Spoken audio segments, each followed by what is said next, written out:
right, episode 21 of New York City Bike Culture with another New York platform producer, host, Jason, content creator, what we say these days, influencer. No, not that. I know. That's the line. That's where we're drawing the line. Okay. Yeah, Jason Colo of Spanish Harlem, born raised. He is that a Cat 6 racing jacket right now? This is the racing jacket. You got the cat on there. You already know. Shout out to Avery as well. Yeah. We got Cisco's trying to have on the show sometime. Everybody out Avery Gilbert. And host of the podcast, which we'll talk about plenty. And he got introduced in a second too. We'll talk a lot about bikes today. I think I works as messenger, so we'll talk about messenger community. We'll talk about fixture community a little bit, which is always hard to draw the line, or is there a line or whatever. You don't really have to, but sometimes people do. I think you're also dabbled in track racing, some road racing, I think, and I think you got some opinions. And I think one of the cool things is go check out their podcast because it's currently COVID pandemic reasons and some shuffling around with the hosts. I think for personal reasons, all good personal reasons. But check it out. The podcast is called Cat 6 Chismes. That's right. Thank you for. I was bailing out on the pronunciation of the last word there. I was like, is he going like full English? Is he going like more Spanish? Is he going slang. French? So yeah, so that's Spanglish slang. Slang. Okay, good. All right. So that's right.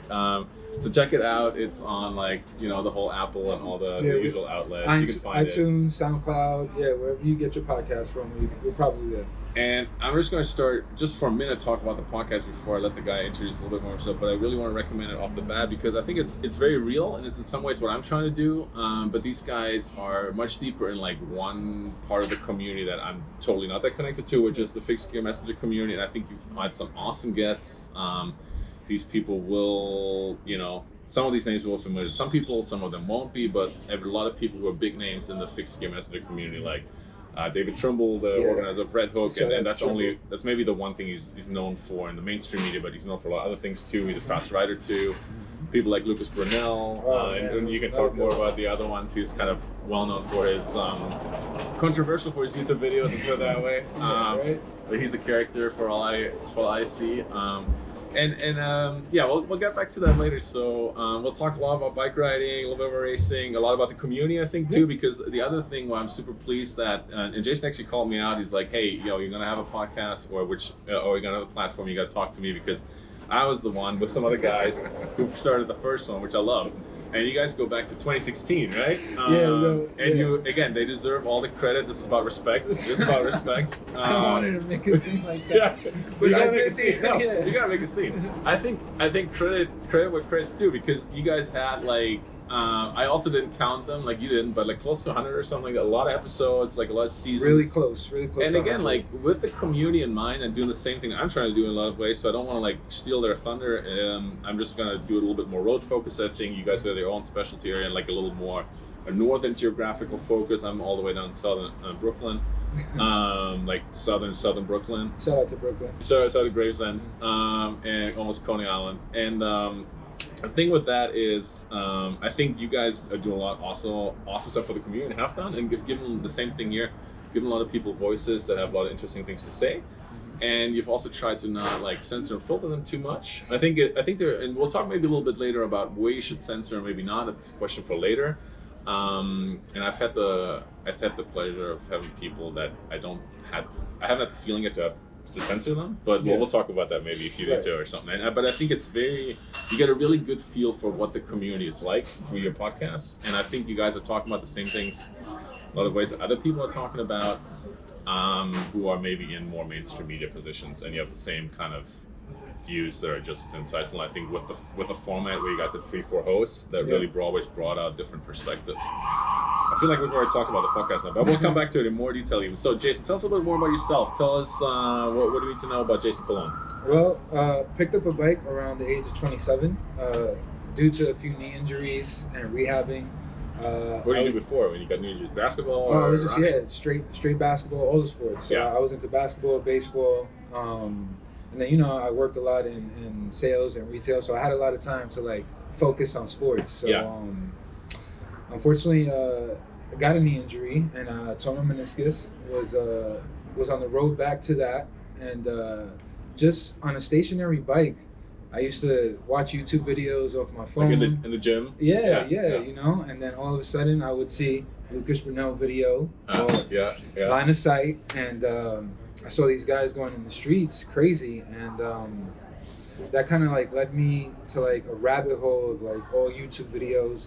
For a while, I thought I was like the guru of YouTube on all bike community videos. I had seen everything from like 2012 and on. Like any video that came out. Deep dive on like all the YouTube channels. All different cultures from like road racing, track racing, fixed gear, all that.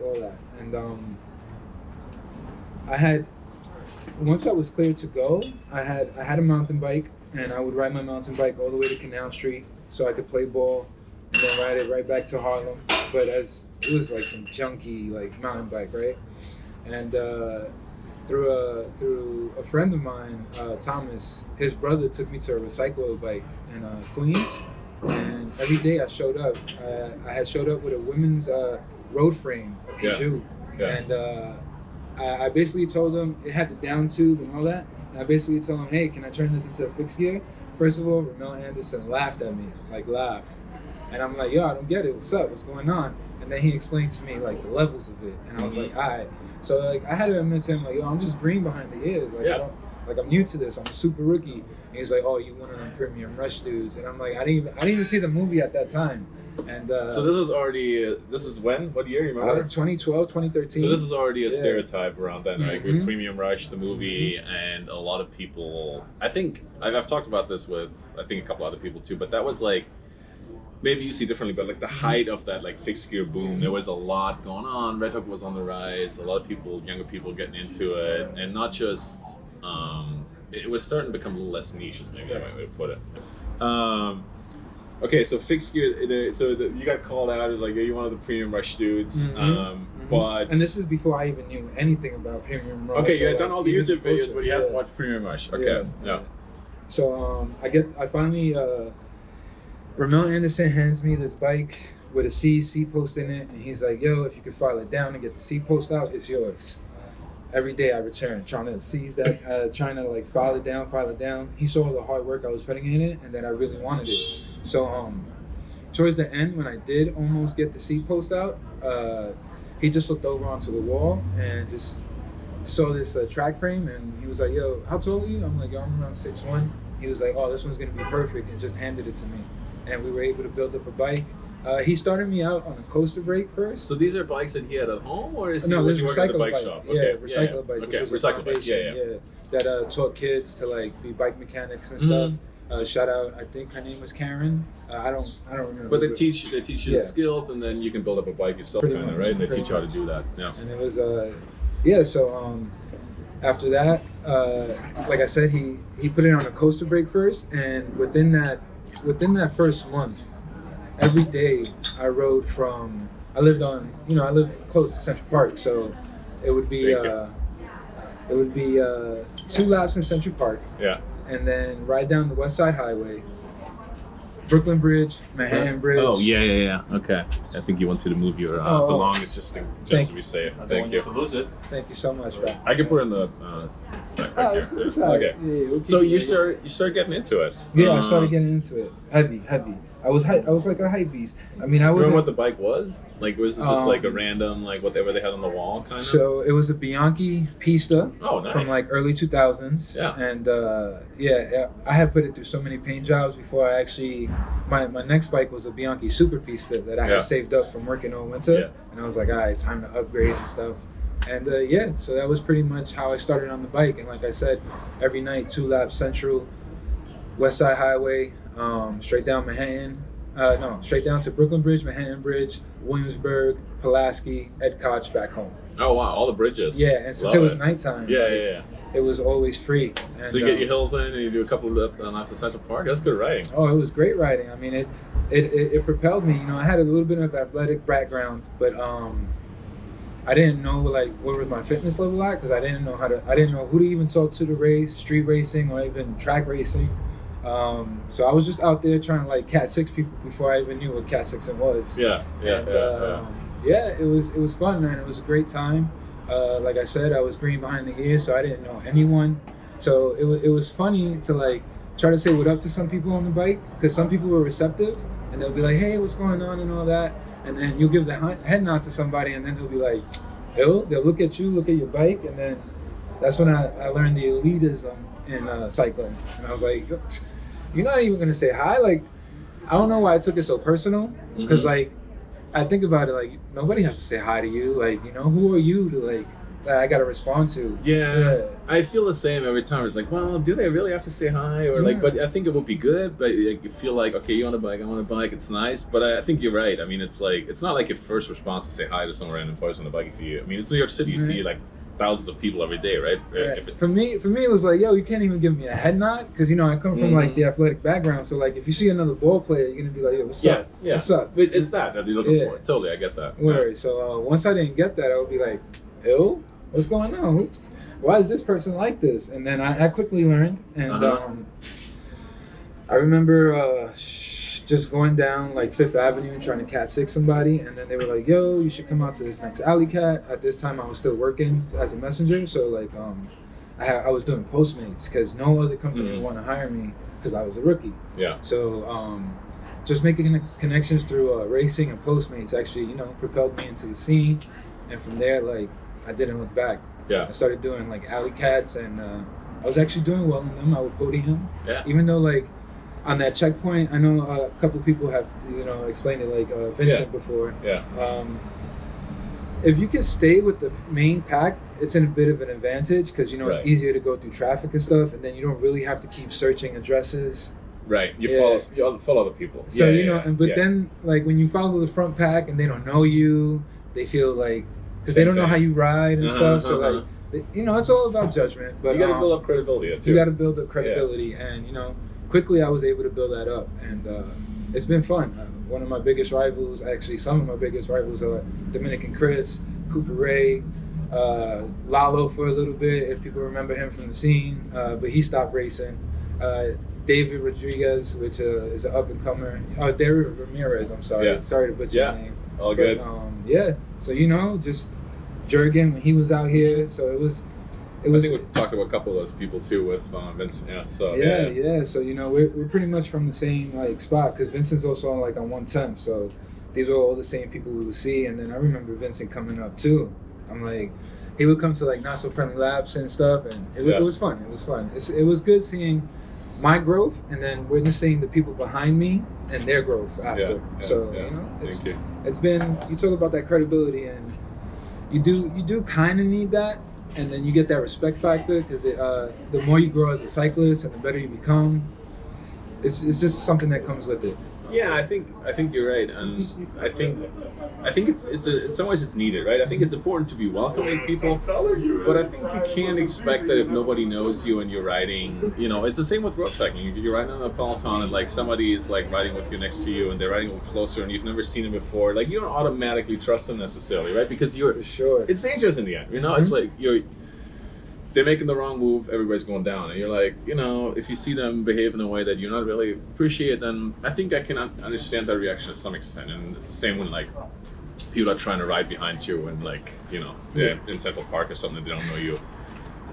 That said, I think there's better ways to communicate that. There's other ways, sure. You know, so it's like you can be welcoming and still be like, you know, and still be able to police I gotta be able like to the trust peloton. you. For sure. Yeah. And you know, having experienced both sides, like, I was a bit more cockier when I was coming up, because I was like, yo, I can ride with y'all. Like, who are you guys to tell me that I can't ride with y'all?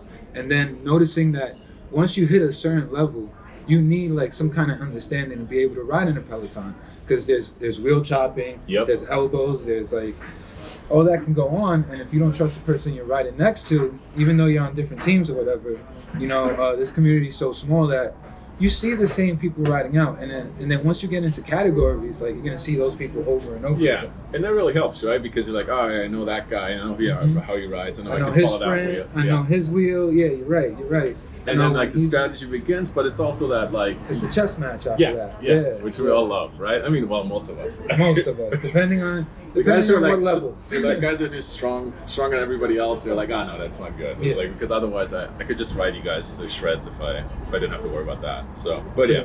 And that's what used to happen to me. Like I try to prove myself so much that I would put myself in the pain cave, and I would just like, you know what? I'm just gonna drop all you guys. Yeah. And sometimes that didn't work, but towards there was this peak like 2017, 2018 where I just guess all my fitness came together, and I was able to like break away and stay away, and I'll do these park races and hold 24, 25 by myself, and that was good enough because when you're in the peloton, nobody really wants to lead the peloton. It's you know, once you're in the front wheel of that peloton, you're asking people, yo, come on, you're throwing that elbow out, like, yo, nobody's gonna help. Do anything. Yeah, and then after a while, if I break away, they just forget about me. And then at the end, I'm there just like holding my hands up, like, yo. Yeah, that's a nice feeling, right? I think you're right. There's certain, like, you got to figure out, like, sometimes the dynamic, and that happens in certain fields. Like, it's just like nobody wants to do the work. Everyone wants to like just sit in there and chill. Everybody's a sprinter. Yeah, everybody's a sprinter. That's not the case. In their head, at least. Yeah. For real, at least in their head. And shout out to Jesse Shotland, who was on the track, definitely one of my nemesis and rivals.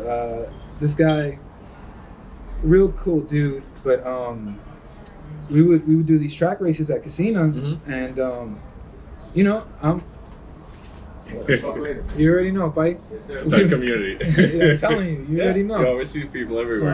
Another messenger. Another messenger. Yeah. You know, that's the head nod right there. That's the head nod. That's the fist bump. That's the head nod. Okay. For real. So you know, Jesse Shotland just somebody to just grabbing my wheel, bro, and I just remember trying to like pour it out and empty the tank.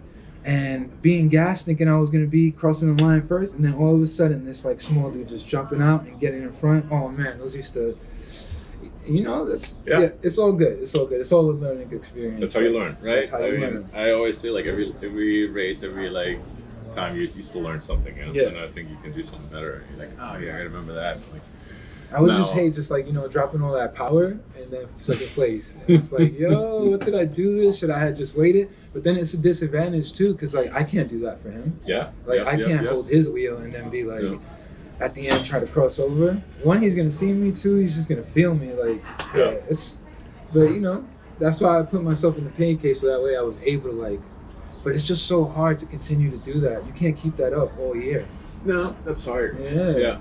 There's peaks to that. There's peaks. So where you're right now, this is like you said, like so you started like 2012-ish. Yeah, well, yeah. So my first official, getting into bikes was like 2012, trying to figure out what's up, and then by 2013, which was my first winter, I'm gonna say after that, because as a messenger, you count them by winters, you don't count them by anything else. And this has been a rough one, so yeah. Well, yeah. I mean, you've seen a few more here than I have. I've only this is my 5th winter here, and I feel like this has been the most snow that I've seen ever. Well, in quite a while. In quite a while, right? Because this is the most snow I've seen definitely after like the 2000s. We got hit with like 4 snowstorms at least, and then they were all back to back to back. Before that, we had mild winters in New York, and then before that, we did have blizzards. Like there was a blizzard of '96.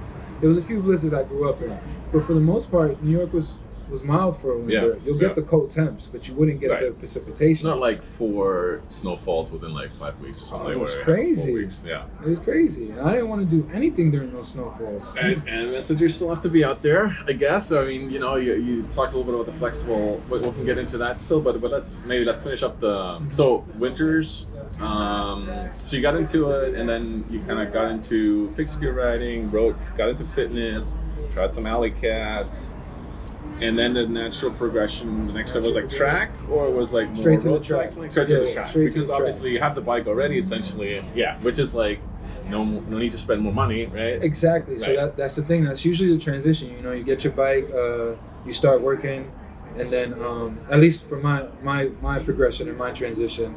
And then after that, like you say, you make those connections. And shout out to John Monserrat. We were working together at Amazon, and after a couple of alley cats, they're like, "Yo, you gonna keep racing for shirts all the time, or like you really gonna do this?" And that kind of intrigued me. I was like, I don't mind getting a medal or something. So by having the track bike, as long as the gear's okay. Because they definitely got to check your bike out. Yeah. Shout out to the referees and stuff that go to Casino, right? Yeah. And Carl was one of the main dudes for sure. R.I.P. Carl. But, yeah. So there's the natural progression.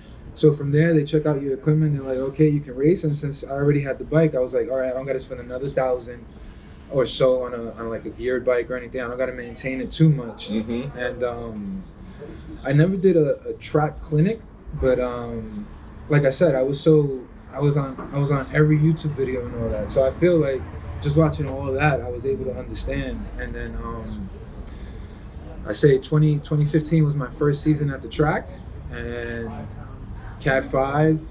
It was fun, man. It was me and Ray racing all the time. I mean, there was other people in Cat 5, but like every race was 1-2 between me and him, and I fell in love, man.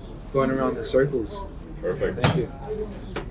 Appreciate it. Awesome. And that was probably a pretty good transition, because like the distances aren't crazy long. Mm-hmm. So like if you can like train a ton and you're getting into it, like, you know, it's probably good if you don't have to ride like 40 miles immediately. You can ride some of the shorter stuff, and the sprints, like that's a pretty good transition too, probably from fixed gear riding, like where you know. Yeah. So even at alley cats, some alley cats are anywhere from 30 to like even 60 miles. Okay. Like monster track. That's long, yeah. Yeah, it's 3-hour race.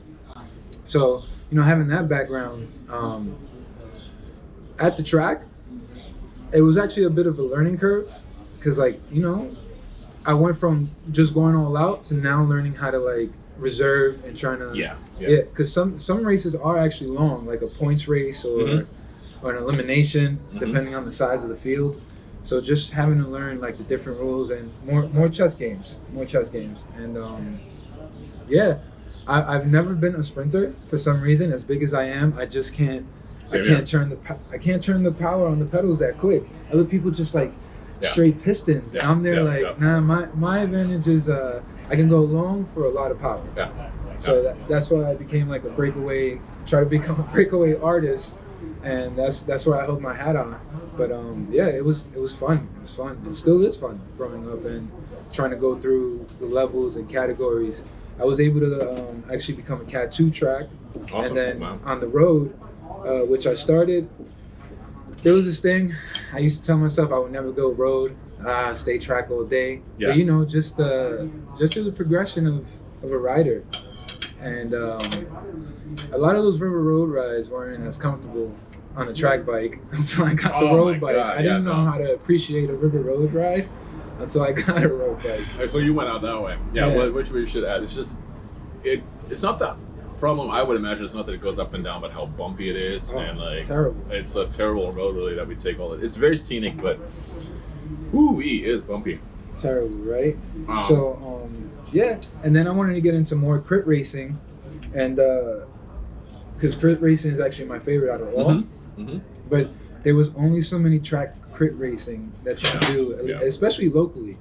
Before, it was just like Red Hook, and if you didn't make that, it was a wrap. Wow. Then you would have to go to the velodrome and try to like race there.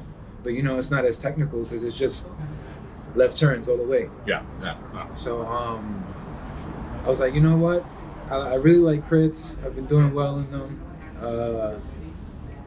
After a couple, you know, I never really had success at Red Hook, but shout out to Tribe. They were able to fly me out to, not fly me out, we drove out to Intelligentsia Cup. Wow, okay. And there was a few. Which is like a big, I'll let you for a second too, and then it's a big multi-day, basically like a week-long crit stage race, if you will. Like every day is a crit at a slightly different location in the Chicago area. There's another one, Tour of America's Dairyland up in Wisconsin. It's another thing, like 10 days maybe.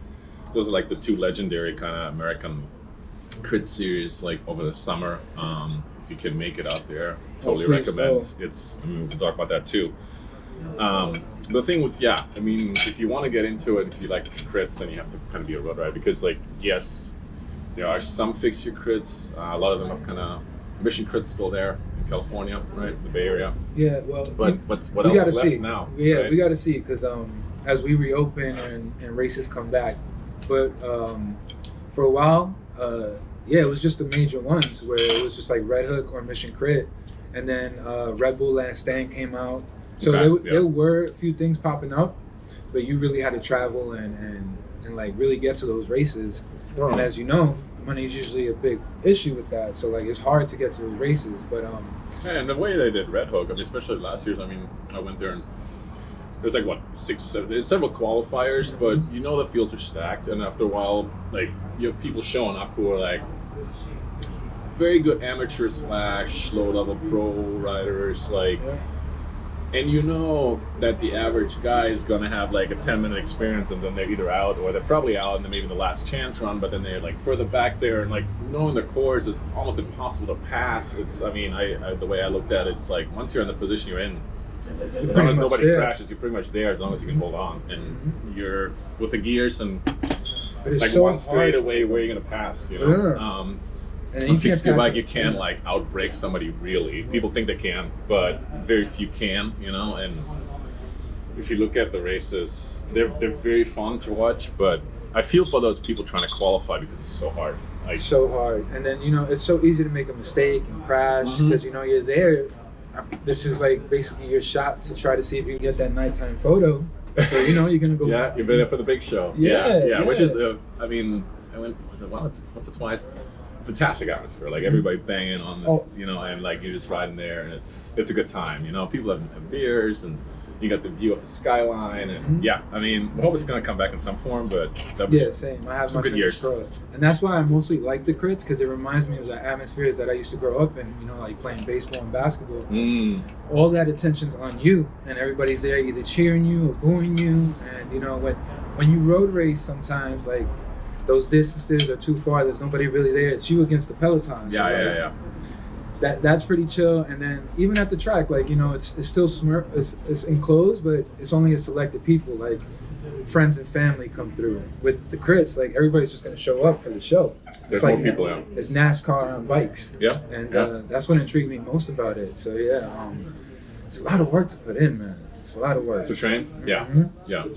So are you right now in a phase where you're like COVID, like a little bit of motivation, other things going on in life? Where are you right now? You've tried it all a little bit. Yeah. You've had some fun success, not just on the track. You started with a group of friends, kind of informal racing team. Shout out to C6. Yeah. C6. It came off the podcast. The first team I actually joined was Crankshift, and then they broke up. And then going into, this is how the podcast and stuff started. Once Crankshift broke up, me and Cisco were talking, and we're like, yo, who you can race with next year? And I just didn't know. And this was already like, on the road or still fixed gear only? Oh, still fixed gear only. Yeah. So this is like 2016. I will figure it out. Yeah. So he's like, yo, who you gonna race with at the track next year? And I'm like, I don't really know. It's like, I didn't want to do Pink Rhino. I didn't do Affinity. Like, it was hard. Those are like the track / teams. Teams. Yeah, over there. And then, so, you know, we were talking, and we had just started the podcast called Chismes. And we decided that we were going to do C6 racing off of that. And once Crankshift ended, we were just like trying to fill out a team. And we were able to pluck Sean away from Drop Crank Society, which Cisco had started with Ed, but that also debunked. And then so we were able to get Sean Foley, and he was on board from the start. And then Cisco was still kind of racing, so he was on. And then we were able to get Lester and Avery. Lester was with me on Cat 6. Lester was with me on Crankshift, and you know we had that rapport already, so we're similar in size and all that, and we were going to work for each other. So he just decided to come through on C6. And again, like the atmosphere that we have provided at those events, everybody really gelled with us. Awesome. Like you know, there's perception like, oh, these guys are from the streets and all that, like, but it was different. It was different from us because, you know, we knew how to behave, man, and like we had personality. I'm gonna follow up on that. Like, tell a little more. Is there that's on the track? There's a little divide there on like the guys who are coming a little, like you said, from the streets. From the street. There's probably other ways of people are saying that. Yeah. And they're like, I'm assuming because I'm not there. This is like, all right, here come the Fixie kids. They're looking a little bit more unconventional, and they maybe don't have the nicer bikes. Their kit isn't matching. and they think they can ride in the jean shorts, and you know, Which was me. And there's some safety issues probably because the bike's kind of maybe in one thing on the bike is not quite right or something, like you said. The officials are looking out. It's just they're that dropping some elitism, F-bombs a little bit more, right? And which I had to curve as well. and you know, again, and then you have the guys who like have the nice bike and they have the disc wheel and they have the super nice equipment, right? And they have the matching kit, like you said, and they're like warming up on their own little rollers that they brought. And too cool for school. Too cool for school, like to take it super seriously, right? So that, while like I think the track community in New York, we always talk about it, it's just like nice group of friends. They're like a small group. They all meet at the track. There's also like differences there, right? And not to say like that they always end up in division, but like the first thing is probably a little hard when you came in, like you said, that there was that here come the street kids and they don't follow the rules. Maybe it's probably another thing, right? Or they race too aggressively. They race like they're alley cat riders. Like that's not how we do it here. So but I'm putting a lot of words in your mouth, so you tell me a little bit more. No, that's exactly how it was, especially for me. Like I said, I would come in with that chip on my shoulder. I would be like, yeah, I'm from the streets, but like I'm coming here to like learn and win and to just better myself as a cyclist. But you know, when people don't know you, there's backlash. So like it was really difficult because I couldn't understand like all the animosity or just like I couldn't understand. And shout out to Coach Dave over there at the track. He one of the coaches for the Star Track. Taylor, right? Is that him? No, right. that's Billy Taylor and Billy Taylor. and Pete Taylor. Those are right. another duo that accepted me. We're dropping a lot of names here that I'll have David to like, Harrison, put in the notes or something, like David Harrison. And then his son is Matt Harrison, which is he's a beast on his own. So they kind of took me under the wing, and awesome. Yeah, shout out to Coach Dave because he saw that I was there every week trying to learn, and he saw the dedication that I had towards it, and even though I'm from the streets, I just didn't have anybody to gear me towards the right way. So a lot of this was either through my peers or like just trying to figure it out by myself. And like I said, with consistency showed, he would, after my races, he would kind of like put me over to the side and give me some coaching tips and all that. And that's awesome. You know, big ups to them because that helped me grow. And then that's how it should be, right? Yeah. And with that, you know, I was able to like get to learn all the Star Trek kids, get to learn, you know. And once people saw me that I was like hanging out with them, and then everybody was all inclusive with my group, because it just gelled. It just gelled. Like I said, we all have nice personalities. Like, yeah, we're from the streets, but like we also know how to behave, and we also know how to like. It's hard for me to explain, but when you know, you know, and it's it was great being accepted there. And even though there was some backlash, even to this day, like we don't have to get into it because that's like beef shit. But like, you know, you just that's a juicy bit, you know. Because I'm not gonna push you on that though. I'm always saying like I'm not gonna push people on something they don't really want to talk about. So. Yeah, which leads me to your original question, which is like, where are you in cycling right now? And for a while, bro, I was just fed up. I was fed up because, you know, I had so much dedication, and you either don't get the right breaks or the right situation. Yeah. And at the time, people were trying to. I mean, cancel culture is big now. So like, if you say anything wrong, if you do anything wrong, they just want to ban you. Okay. And I was just getting fed up with it. I'm like, every week there's a problem in the community. Somebody's got to watch out for this. Somebody's got to watch out for that. And I got tired of being on eggshells. And as much as I want to give to the community, and I've given to the community, it's just a lot to handle 24/7. Yeah. And at that point in my life, I had the race team, had the podcast. Right. I was working at Urban Stems as a dispatcher and rider.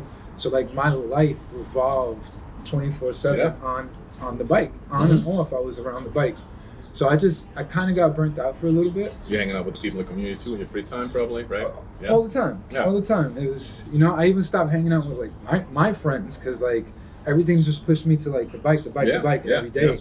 Yeah. And like I said, at that point, I got a little turned off because just everybody has something to complain about, bro. Everybody. Word. And my complaint has to be more important than your complaint. And if you don't like my complaint, then you can't be with me. And now you're all against me. And it took its toll, man. It took its toll. And either while hosting an event or during a race and all that, it just gets to you. I actually had my first anxiety attack at one of my Black Friday crits. Wow. Because there was just an incident that went down, and somebody tried to get to boycott my crit, and then they got people to boycott my crit, but then they showed up, and then they won their prize, and it was terrible. And just leading up to that, I'm like, hey, I'm on your side, like. But I guess I didn't do enough, and when you don't do enough, like I said, the cancel culture comes out. So that kind of like, that was my first bad taste with the community. Yeah. And then just I do a podcast, so everybody has something to say. I can't believe you said this. I can't believe you said that. I'm like, well, then either start your own or just like come on and talk to us and tell us what your beef. Well, I think you guys have been really great about stressing that. I mean, again, I haven't listened to all the episodes, and I know there was a couple where it was a little bit more confrontation, which is what you want too. If you have people who have different views, bring them on, and that's awesome. But I feel like you guys made it very clear that you were like giving everybody a voice, and like everybody can come on and say what they wanted to say, and like in a respectful manner. I think to some extent, but yeah, all walks of life, all If you have anything to do with a bike, we gave you a platform to come. Shout out to Cisco, because we first started in Bike Stop Astoria's basement. Yeah.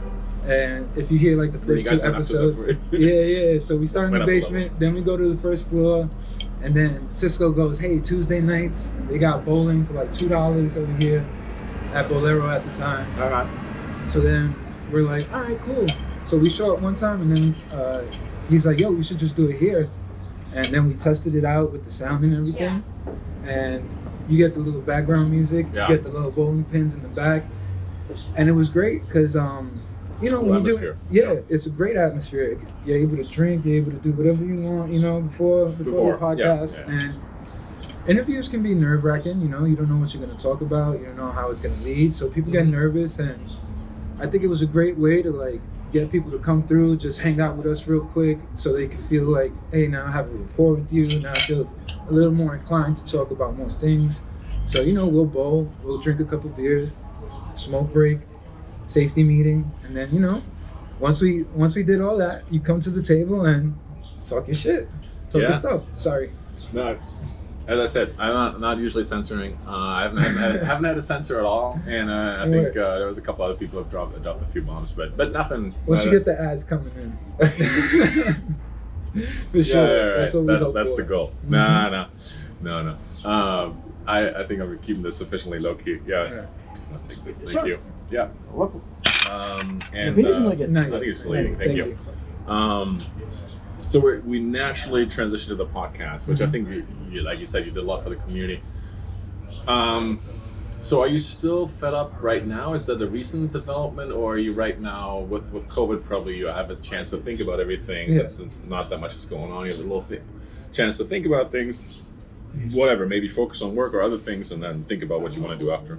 And that's so I had completely focused on work after like the bad taste. So I really haven't been training, but I've been working like on the bike, so I have some type of base. But I was too cocky because last year there was a couple races even during pandemic. As long as you followed the rules and all the protocols. And that was another thing that got me fed up, because you have emails from everywhere. There was a big CRCA thing that if you got caught in one of these races, you and your team will get banned and all that. Yeah. It was, it's just difficult, and that got me fed up too, because it's like, it was a hard situation for everybody. We don't know what this virus was gonna do. We didn't know how we were gonna handle it. So it took its toll, and I just decided to I'm just gonna work fully, and I kept getting the itch, like I want to go back to training, but not having like a full schedule, and it's just hard, man. It's hard. You're always training a little, right? Yeah. Do that. You're always riding. You get a base, but you definitely need more than a base at the level that I found myself at. Like you need more than a base, because you won't be able to hang with the guys like you, man. You want to be competitive. Yeah, for sure.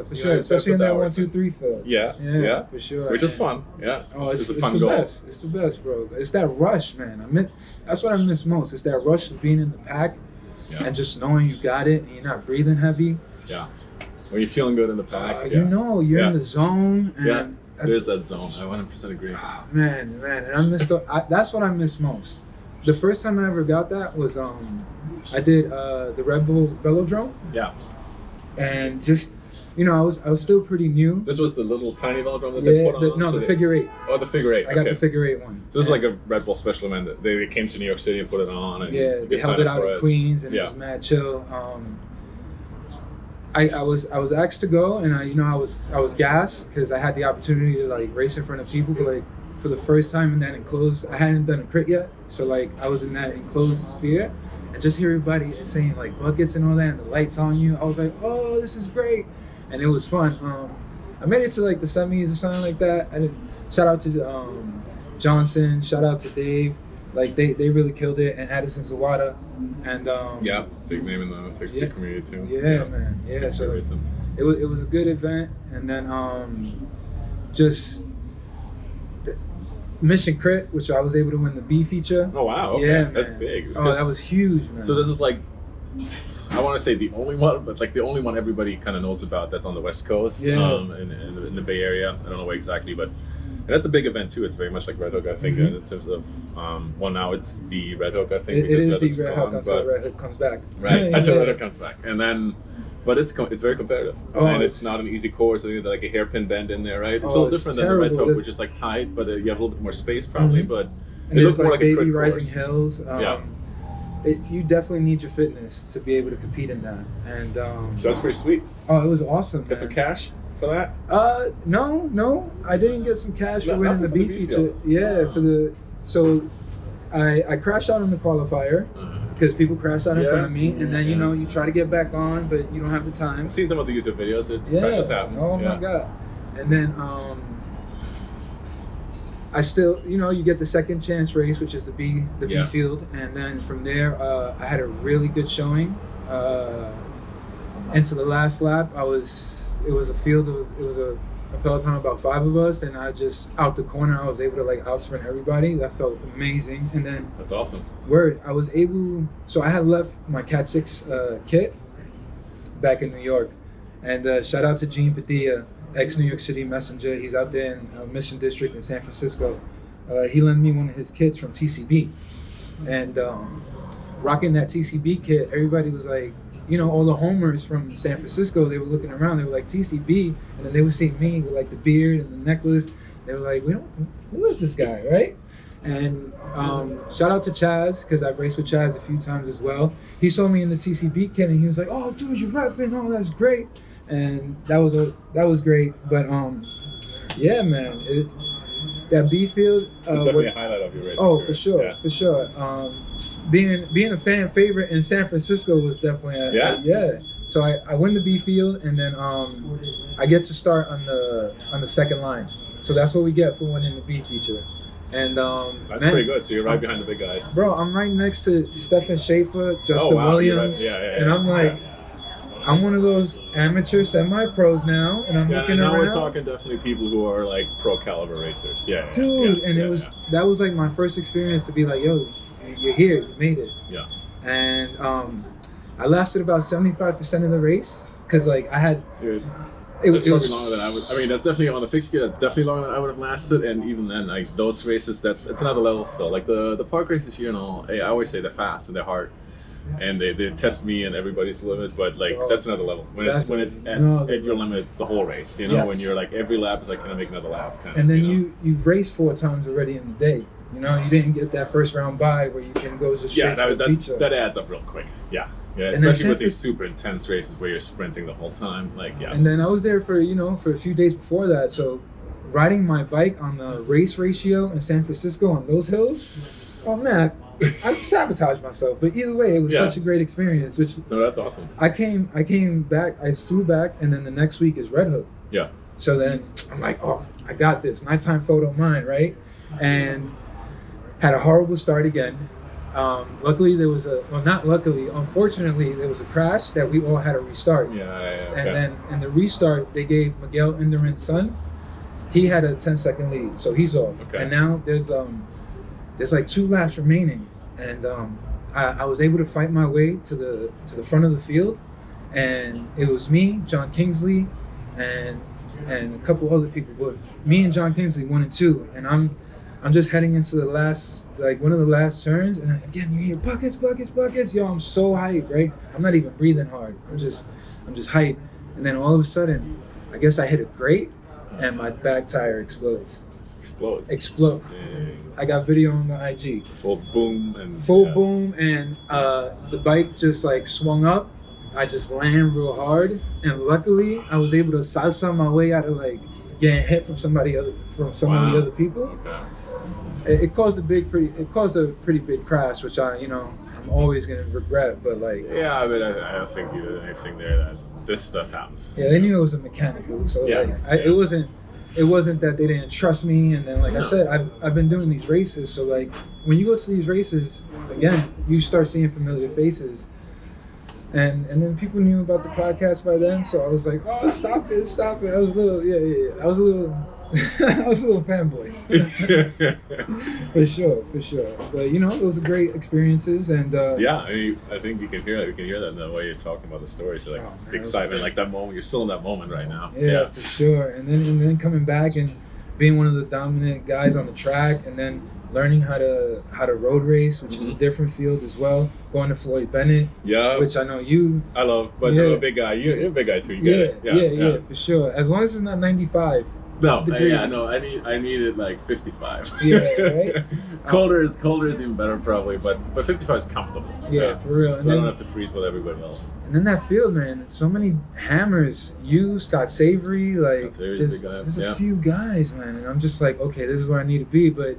Then pandemic hits, and now like it's just trying to get that refocus again and trying to see where. And I need a new road bike. My road bike got stolen, but bummer. We're on the way. We're on New York City, yo. Don't leave your shit outside.